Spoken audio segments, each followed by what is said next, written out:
Siku moja mama mmoja aliniambia, wewe kwa sababu unaomba hapa unapiga kelele, mwenye nyumba atanitoa, nitamwambia mwenye nyumba akutoe. Nikaenda maombi siku 3, nikamwambia Mungu, mtoe Jedida hapa, kwao ni Ukambani Kitui.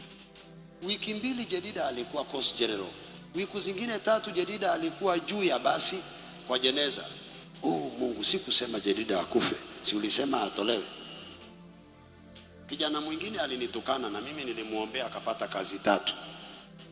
Nikamwambia, unanitukana mimi? Nimekupokonya hizo kazi na uwezo wa kufanya hiyo kazi. Huyo kijana amezikwa kwao pia Ukambani.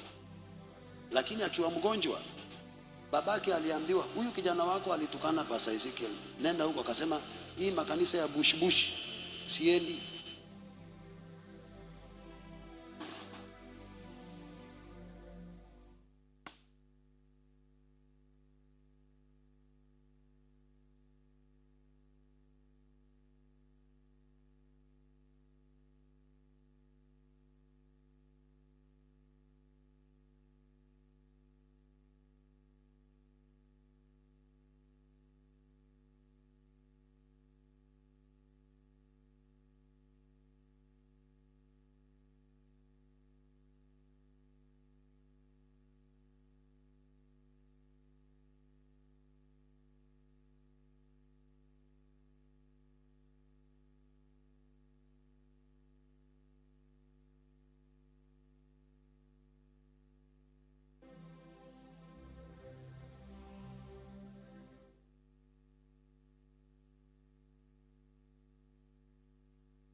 Atatafutwa yeye binafsi moja, na hakuna mtu aliyetafutwa collectively. Ilikuwa ni moja toka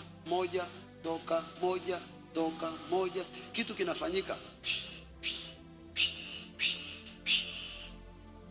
Mwingine akawa mwerevu akasema, basi njoo. Sasa hiyo huwa ni authority tumepewa, lakini Mungu hawezi kukupa hiyo authority. Tulikuwa na huyu babangu, natumia injili nyingine kwa heshima, walikuwako mbele yangu. Tulipokuwa tunamaliza injili, nikasema tunamaliza lakini mvua itanyesha. Usiku huo kitambo ifike saa 6 kulikuwa kunanyesha sana. Mwingine akauliza, kwani huyu ako na mamlaka gani?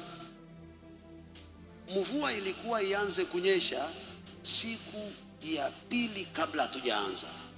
So Pastor Utukufu akaniambia, baba, mvua imeanza kunyesha hapa. Nikamwambia, nahitaji vumbi hapo, sitaki mvua, sababu hapo kuna uwezo wa kuweka maji.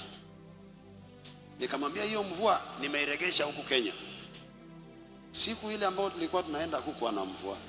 Nikamwambia, sasa mkutano ilikuwa ni siku kadhaa. Ile siku imebakia, Mungu ananiambia, waambie hawa, yani sijui nisemeje, Mungu haishi nje kwamba akuje aingie. Wakati unaishi na Mungu nje, anaishi nje, inamaanisha hana mtu mwingine, wewe uko afadhali. So anaweza akakuja akakuvamia ukaongea, lakini ukikaa sawa na Mungu huwa anaishi hapa. So nikaambia, mvua inakuja kunyesha. Those are our authority, yani umepewa mamlaka. Unasema anga tulia, inafanya kazi fulani. Mvua nyesha. Hii mvua inanyesha, niliitisha hii. Najua wengine hawataamini, wengine wataamini. Niliitisha. Jumapili mvua ilianza kunyesha alfajiri. Sasa mimi nikakaa mpaka saa 1:30 ndani ya hema. Nikaambia mvua nyesha usiku, sikuhitaji saa hii, na anga ikajisafisha. Mtwapa tunachukua washirika na magari. Yule mzee wa Mtwapa anayebeba watu akaniambia, baba, huku kunanyesha. Nikamwambia, si uongee na hiyo mvua. Akaniambia, hapana, ongea na yeye, hawezi kunielewa. Nikamwambia, okay. Baada ya 15 minutes hakuna mvua. 20 minutes later nikampigia, akaniambia, mvua imekauka huko.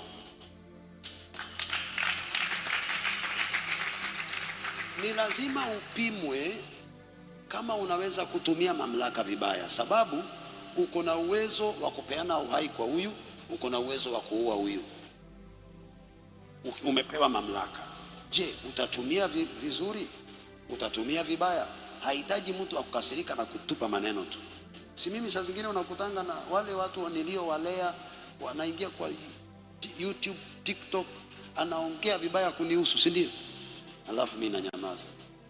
Na unajua huyu si alikuanga mtoto wa Pastor Ezekiel? Mbona anaongea juu yake hivi? Mimi nanyamaza sababu mimi ni baba. Mimi ndio wa kutukanwa. Siwezi nikajibizana na watoto. Number 1, hiyo ni kutumia mamlaka.